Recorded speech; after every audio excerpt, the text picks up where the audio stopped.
All right, let's get into this. We're looking at a brutal murder that happened in a quiet, cookie-cutter California community. And the craziest part? The killer was hiding in plain sight the whole time. This is a story where an act of kindness ends up having the most tragic, unimaginable consequences.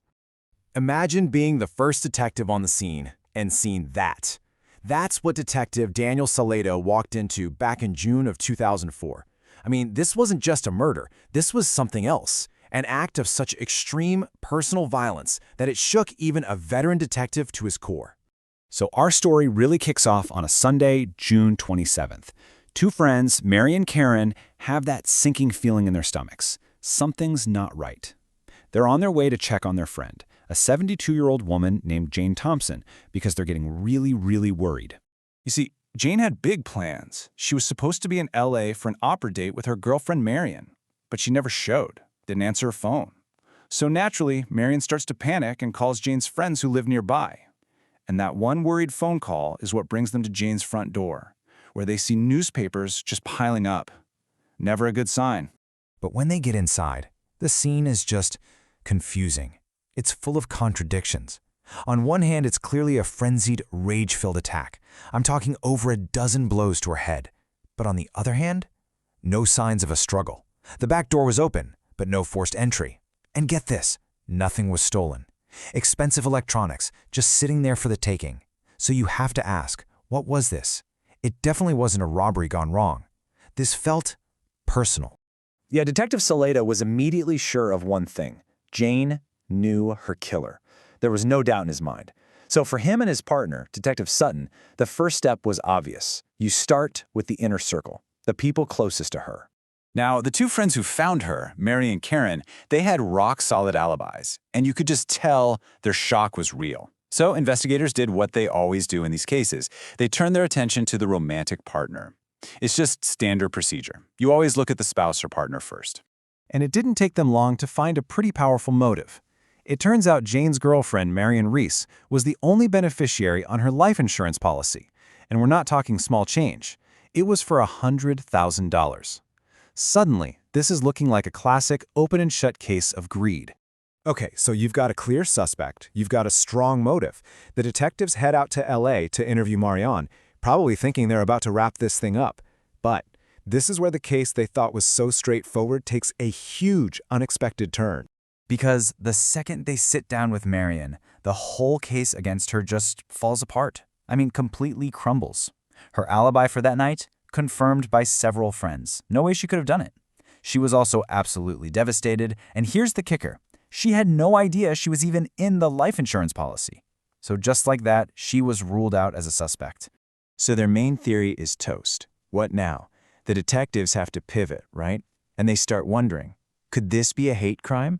You have to remember this was 2004. Maybe someone in this quiet, kind of conservative community found out about her relationship and targeted her.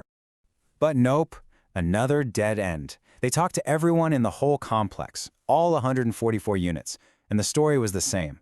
Jane was a really private person. People said she was kind, well-liked, but almost nobody even knew she was in a relationship. There was no gossip, no tension, no animosity, just nothing. So they're back at the station, totally frustrated, completely out of leads, and then Detective Salado has one of those classic wait a minute moments. An epiphany that was about to blow this case wide open. Saldo suddenly realizes they had a piece of evidence they'd listened to, but they hadn't really heard it. The key to solving this whole thing wasn't out there in the neighborhood. It was sitting right there in an evidence bag at the station, the tapes from Jane's answering machine. So they listen again, and this time they focus on a message that seemed pretty boring at first. It was from a credit card company about some fraudulent charges Jane had reported. But one of those charges was from a local restaurant called the Beach House. So they head over there, talk to the manager, and bingo. The manager remembers someone just a few days before acting super weird, like frantic, constantly looking over their shoulder, and then practically sprinting out the door with their food. Okay, so the detectives show the manager a photo lineup, and without even hesitating, he points to one picture. And just like that, they knew. They had their killer. The investigation wasn't just back on track, it was basically over. And the person he pointed to? It wasn't a stranger. It wasn't a jealous lover. It wasn't some hateful person from the neighborhood. It was someone Jane knew very well. Someone she saw almost every single day. And worst of all, someone she had just tried to help. It was her 15-year-old neighbor, a kid named Sam Nelson, the quote-unquote troubled kid from right across the street. That frantic customer at the restaurant wasn't some hardened criminal. He was a teenager, and he was Jane's killer.